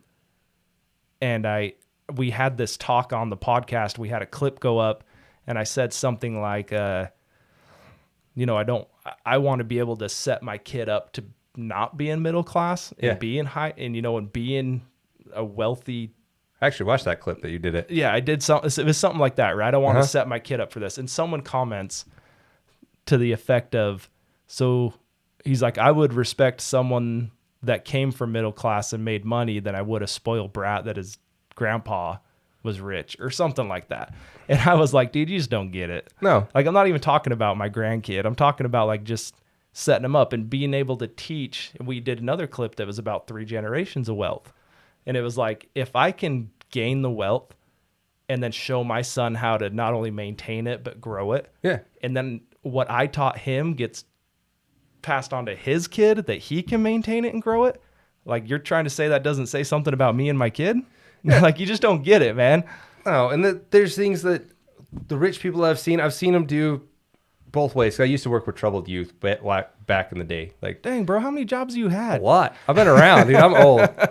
And so you'd see these ones that just didn't appreciate anything because their parents gave them everything. And I think it's Warren Buffett that says to give your kids enough that they can do whatever they want, but not enough they can do nothing. And so I believe in, like, if I was rich, I wouldn't give my kids, just give them the money. I give them opportunities. Like, they have the opportunity. Like, I have the money to help them start the business. I have the connections to make them put in the work. Yeah, they're going to be ahead. Like we said before, life's not fucking fair. Like, get over it. And so, but to give them opportunities and give those things to where they could reach whatever goal they want, but not enough where I just give them the money because I seen what that happened. We had one kid that did heroin one day because he got the wrong Ferrari for his birthday. So he's like, I'm just going to go. Oh, yeah. There was other ones that he was 12. He couldn't even tie his own shoe because his maid tied his own shoe for him. And I remember he got there and he's looking at me and he couldn't peel an orange and he wanted me to do it. And he starts yelling. I was like, dude, I make $9 an hour. I don't give a shit about, like, you can yell at me all you want. Like, I don't give a shit. Eat the pill for all I care. And so it's just crazy to me to see what happened. And what the crazier thing when we're talking about success is the bigger thing. I bonded with some of those kids and I still talk to some of them now. Some of them died, overdosed and did things, but what they really wanted half the time was just attention from their parents. They did this because their parents were rich and gave them whatever they wanted. One kid had this huge mansion, a full motocross track behind his house. He lived in the pool house, which was almost 5,000 square feet. That was his. And he did drugs because he was bored. But his parents were gone all the time. They were lawyers, high-end lawyers in California, and they were gone all the time. And he would have gave all the money away just to spend time with his dad. And you watch it, like when you sit down and we had these meetings with the therapists and stuff, that's what he wanted. All this shit didn't matter to him. He had it all. But he was one of the ones that I OD'd later on in life. But it was really cool to watch the ones that then took it and now have made something of themselves. But that was the thing I got out of it is you can have all the money in the world, but what your kid or somebody wants is pretty much just you. Yeah. Yeah, I think that's deep, dude, because I don't think people understand that. And I mean, it's new to me, right? I've been doing it for 2 years, but I don't know. Coming from, I'm just kind of reflecting. That's why you caught me pausing right here. But like coming from, I had a great childhood. Parents were there. I mean, they both worked, but my mom worked for a few years of it. Dad coached everything. He worked for UPS, had every Saturday off, right? So he was at all the games, coached everything, baseball, basketball, whatever. And then as time went on, his mentality and I don't know, he got in depression. I don't know right way to say it to not offend anyone. He got depressed. He was diagnosed with like bipolar, depression, everything, right? Got on meds, was up and down, started getting physical a little bit around the house. And he was always a little physical, like with the doors and walls. Okay. And then it came to a day that we ended up telling him he needed to leave. My mom filed divorce, and then 5-6 years later, he committed suicide, right? Yeah. And so I just think about this being a parent now with my kid. And I mean, time will tell, right? Check in with me in 25 years. Yeah. But I'm like, I just think like my dad did so many things right when we were kids. You know, he, like his thing was he wanted all of us to play baseball. He played baseball. We were all going to be all-star pitchers and third basemen and everything, right?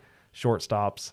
But my brother Adam, I mean, he was quarterback, point guard, pitcher, everything.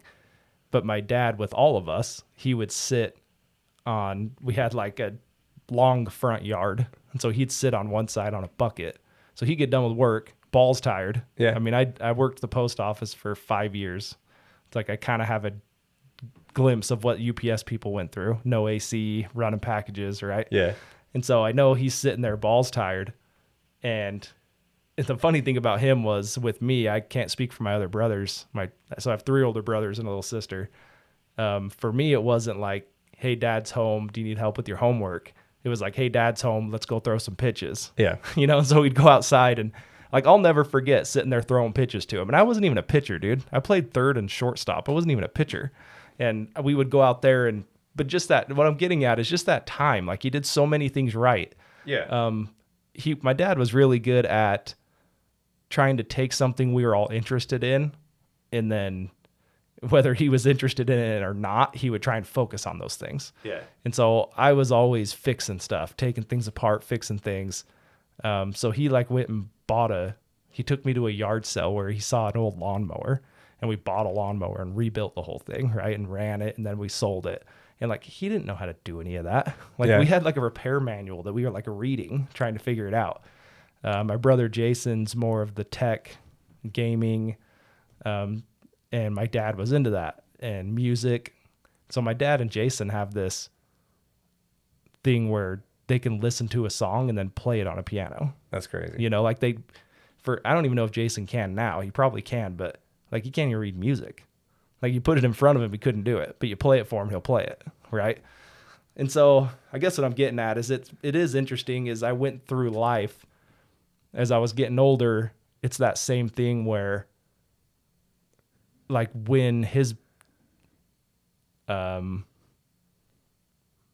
mentality is the only word that's coming to mind, but you know, his depression came on. Yeah.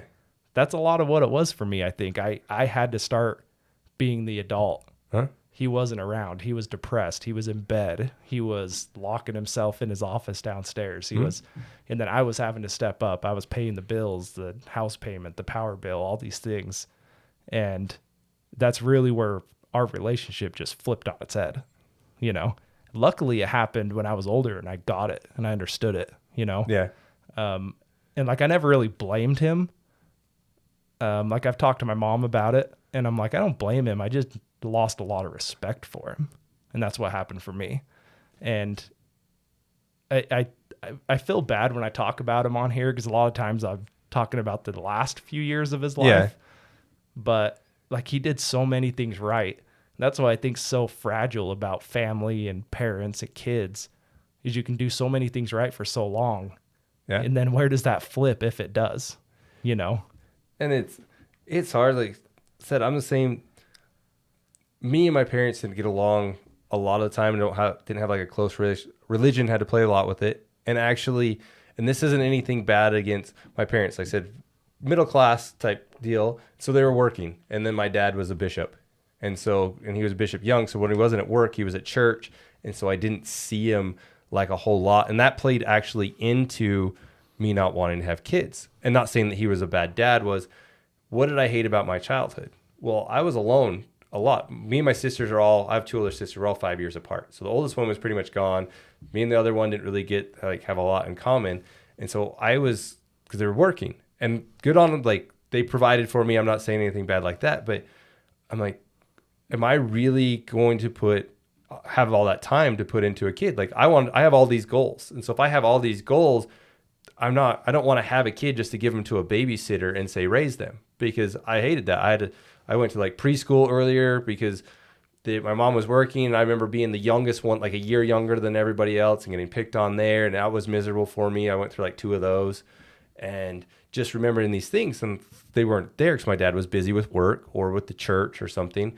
And so I'm like, I don't want to do that to a kid, because if I'm going to have one, if I do something, I'm going to do it all the way. And so that was really huge into mine, is just, he did things right, good dad, but we just didn't see eye to eye. We had a very, very confrontational relationship, except for the one part, because I wasn't going to go on a mission. Then life happened. I decided to go on a mission. That's a whole other story. We'd be here 2 hours. And then I decided to come home early. And like I said, we butted heads quite a bit because they're very religious. And it wasn't until we had a hallmark moment, actually my basic training graduation, that my dad actually came up to me. When he shook my hand, he says, I realized you were no longer my kid. You were your own man. And so ever since then, me and him have actually had a pretty good relationship, to where he's like, well, if he wants to talk about religion, he'll talk to me.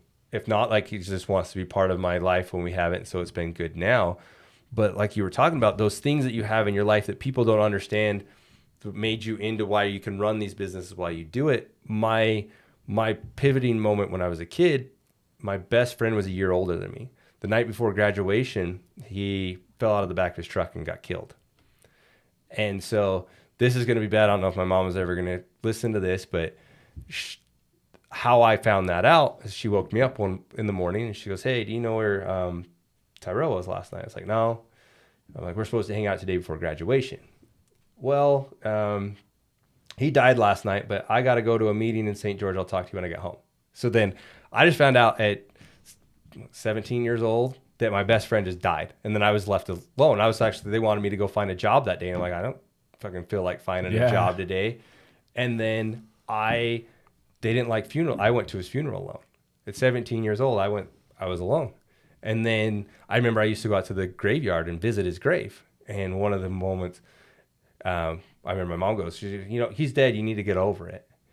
And it was just one of those type things that I just realized, like, nobody's coming for me. Now I got to figure this. It was me figuring it out on my own, which in turn made me successful in a lot of different things. Because I remember the one night when you talk about those bad depression type things, I had one of those nights. And I called all my friends that I thought were there and asked for help, and none of them were there. And you scare yourself with the thoughts that start coming. And that's the thing. I was like, no, dude, no one's coming for, I will figure this out. And so that's what's done a lot for me in there, is I don't rely on somebody else to help me or do it. I have support. My wife now is wonderful and supporting, but it's up to me to figure it out. And it doesn't get to me anymore. That's what we're talking about. Sometimes we do like, oh, what is somebody going to think about me? Like telling the story I just did. We'll probably get comments in there if you post this on there, being a bitch or doing some of these things. It doesn't matter to me anymore. I don't care what somebody thinks of me anymore. And that's been actually the most freeing thing of my life, is stopping caring what other people think. I am what I am. I mean, I can be professional. I can change my language better, but at the end of the day, I have my opinions, and I'm not changing it for anybody. And that's been the most freeing thing in my life, was just I don't need anybody, and I will figure it out.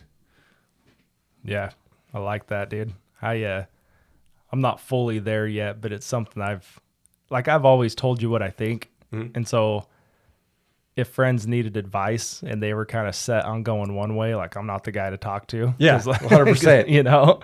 And so I have always kind of been that guy, but I think what it is for me, and maybe you feel the same way, like, I care what my mom thinks. Like, I care what my wife thinks. I care what my wife does. You know what I mean? And so there are some small exceptions to that. As the world as a whole, like, I don't give a shit. Well, I don't care. And I think you care about those people, and you allow it because they care, like, they care about you. They want the people that want to see you succeed. Because I'm not saying that somebody can't tell me the difference. Like my business, when I started that, a friend being like, hey, this is going to be hard. This would be harder to make it work. Maybe you should try this. Is constructive criticism versus your business is going to fail. Yeah, those are two different things. I can respect those versus the other, and I care what my wife thinks because, like I said, she has my best interest. That's my partner. That's everything else. You know, outside of that, I got a dog, and then the rest of the people, like most of you people, don't even know me enough. Like if you're commenting on there, and you don't have my number to text me.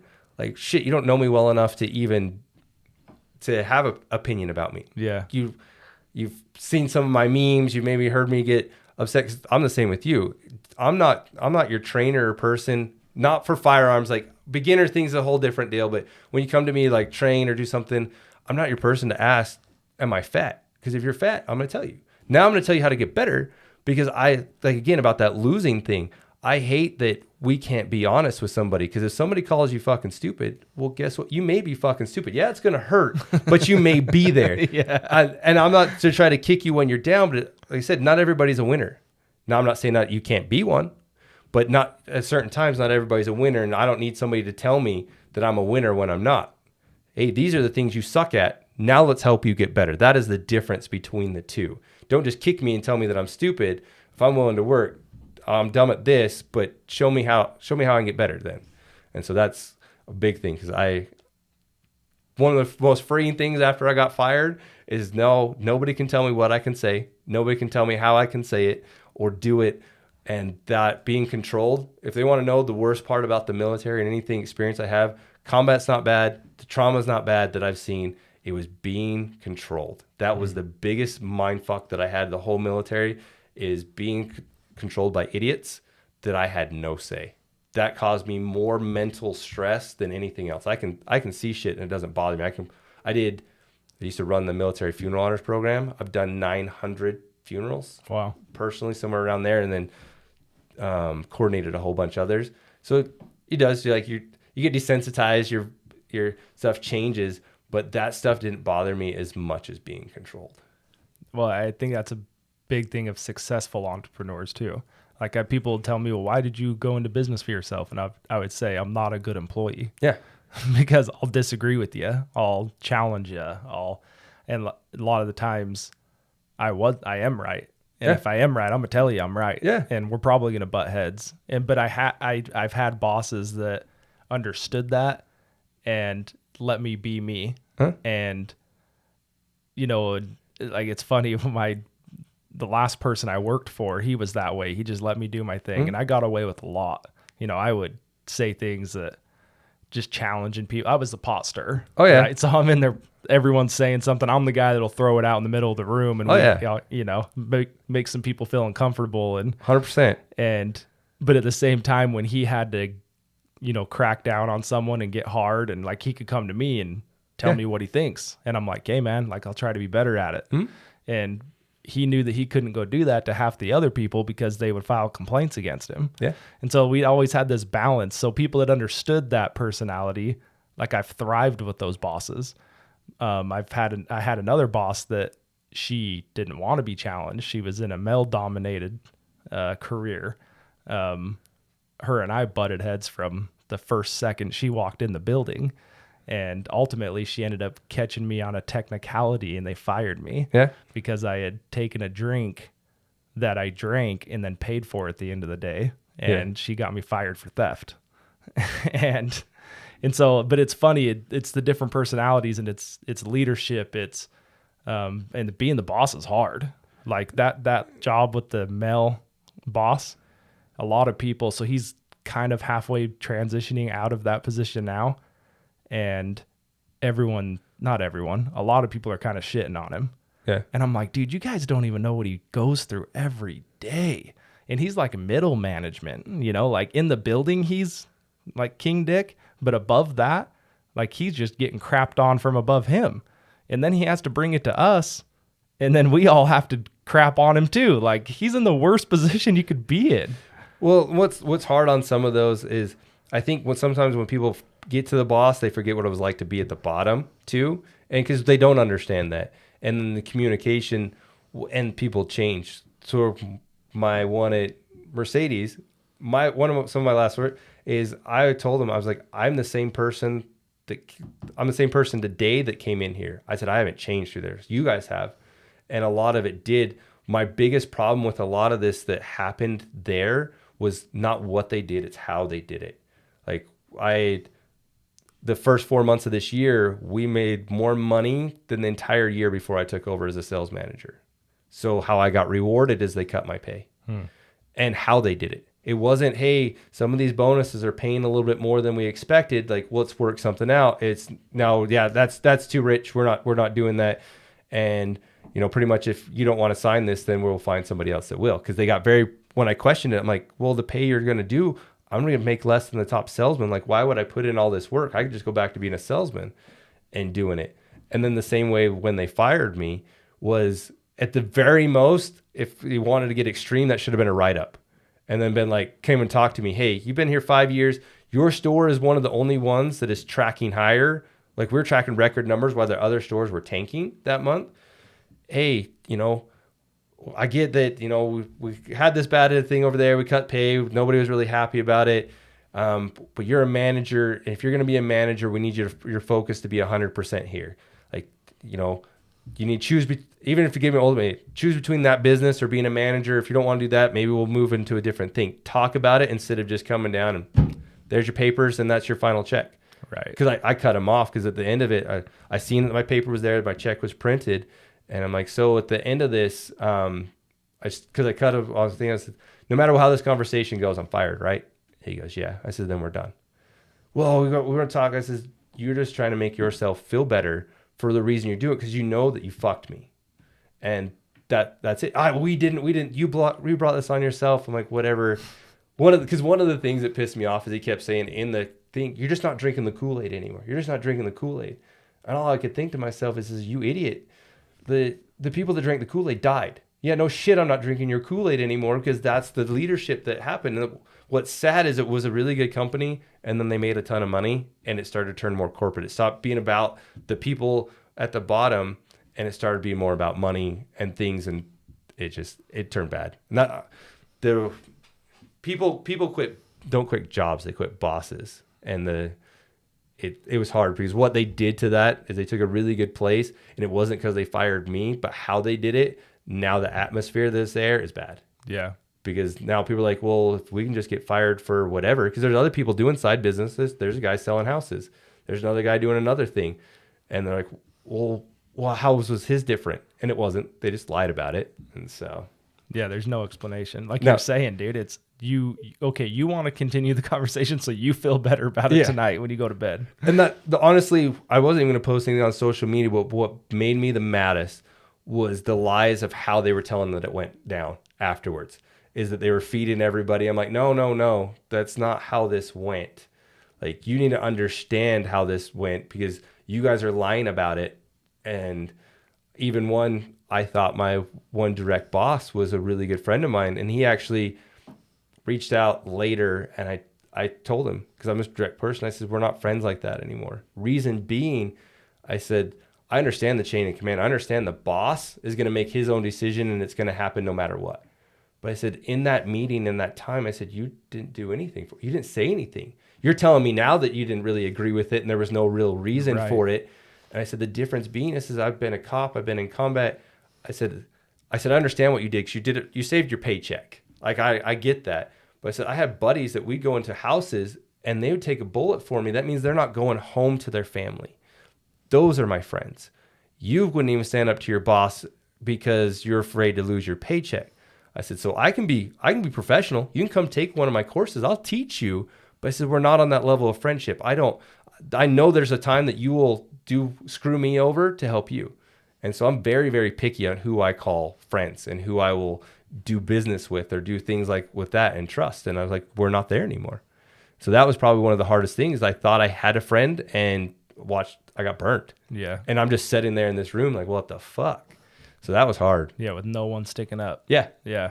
Well, one of the things you said on social media, I love it, dude. Where you said, if you want to know who your friends are, start a business. Oh, yeah. Something like that, yeah, dude. I was dying. Dude, because your clients will become your friends faster than your friends will become your clients. And there's another one that I did, because it's like, your friend will go pay $1.50 for something because you won't give it to him for 50 cents. Yeah. Like the amount of people that want the homie hookups, the whatever. I didn't mind. There was all these people that wanted to shoot with me, and now as soon as I started a shooting business, well, I want it for free. Yeah. Like, bro, I tried to get you to come shooting for years, and now you want it for free. Now that it puts food on my table, now you're complaining about the cost. Yeah, I guess I shouldn't say I'm not that way because someone might call me out on it that I don't realize. But like I try to support everything that, well, like the knife guy, Mr. Knife Guy. Yeah, he's down the street from me. Uh-huh. I didn't know him. Mallory had posted in some group, and he was like, "Hey, I'd be on the podcast." And he came in. Never been in his shop. I'd seen his signs. That's about it. I've bought 2 knives from him now, and like just because he came in and like sat down and talked to me, like I've never carried a knife in my life. I carry one now. Well, what's crazy is my classes aren't necessarily cheap. Like it just is what it is on there. But to support me, you don't have to come take one of my classes. What's crazy to me is you guys will support freaking Kim Kardashian and post all their shit. And they'll never know the difference, but you won't share my stuff. Yeah. Like there's ones that have liked my memes for years, and I'm like, just add my work page. And they won't even do that. I'm like, not all things have to be money just to support somebody. Like the little things. That's what's been crazy is you have friends like, hey, can you add my thing? And they don't even have the time to do that. And that's what has been the craziest. Because some people, money's tight. Like what I could support a month ago financially, I can't now. And so that's crazy to me. What you see who who your friends are, who's really rooting for you, and then who was actually happy to watch you fall. They was just there because I was making money. And as soon as things got bad, they were happy because now I'm off my high horse or whatever it is, and I'm not making. They see them fall. I'm like, I'll do it again. Like my work. I told them that because they told me on that. I think we've paid you a lot of money. It's like, no, I've made a lot of money. I earned it. That's how commission works. I made you a lot more money. I earned a lot of money, but paying me a lot is if you would have gave me a $300,000 a year salary. That's paying me a lot. You said here, if you don't hit this or this, you make nothing. So I earned a lot of money. Yeah. And I'll do it again. I told them, like, you weren't my success. I was my success because I was the only, when I took over internet, I would sell cars at 2:00 in the morning because I didn't sleep. I had a guy drive from Northern California because he was drunk as shit one night, sending out leads on trucks. And I actually answered him back. And he's like, I had to meet the dude that talked to me drunk at 2 a.m. in the morning. I'm like, nobody's seen those hours. Would I stay up at night? And because I was the only car guy in America that I knew that would talk to somebody and sell a car at 1 or 2 o'clock in the morning. Right. Well, you're available all the time. Yeah. No one sees that. Nope. Must be nice driving around your dealer plates. I know. It must be nice to have that house and have those things. And I'm like, at some of the point on some of I stop even. I'm like, it is. It's really nice. Yeah. Like, you should try it. Yeah. You should try to work like I've done. Dude, what was crazy on some of those ones, I had people, you have all these things because of the military. Like, bro, if you want to see all the, white privilege and stuff that I had, let me take you down to the recruiter. We'll sign you up on that vacation and we'll get you there, We'll get you that free college and all that traveling and everything. Let's hook you up. I'll give you all the privilege I had. It's just hot. I know. It's just hot over there. That's like my favorite answer, dude. It's hot. That's what was combat like. It's hot. Yeah. It's freaking miserable. Like we were talking earlier in there about you guys giving me shit about being tall. Like the military don't make shit for tall people. Humvees you don't fit in. I had body armor that looked like a fucking belly shirt on me. If somebody hit me anything below here, I was getting done. Your belly button's getting turned inside out. Dude, it was nothing fits. Pants are too big or they're too short, like high waters but no. They need to get some 6'3" stuff in the military. For real. Sounds like. Well, it's because it's by the when I love when it really civilian terms. It's military grade. I said, what I understand what military grade means, right? That was made by the lowest bidder. That's what military grade means. They found some general got a kickback, and whoever did it the cheapest and paid him the most, that's what we're taking to war. Someone's nephew put a smaller bid in. Yep. Unless you're some tier 1 team that gets to go out of a Cabela's catalog. Like if you're just a normal Joe, you're getting the shit that just, we think it works, so here you go. Well, they built 1,000 of them for the cheapest. Well, that's awesome, dude. I've gone through everything I wrote down, which usually I have half the stuff left. So I think we've had a great conversation. The only thing, and you can add this in on my classes, one of the things where we start talking about stuff that I wanted to do to give back to the community.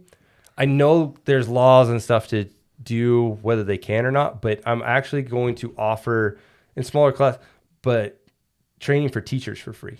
I'm going to do a small class, so probably like a 3-hour class where they do it. I'm trying to find like an ammo company that will either give them like a discount or maybe even chip in. There's some I'm trying to talk to, but that's one way because I want to give back. And those ones like the Uvalde situation pissed me off. Mm-hmm. That's a fine example of undertrained and poor. Like what's coming into our police agencies now is you're getting one of two things: either the guys that just want to be cops and do it, or the guys that kind of bottom of the barrel on some of them that they didn't want to go. There's egos. There's good and bad cops. I won't even get into there, but the training and then the caliber of some of the cops that we're getting is poor.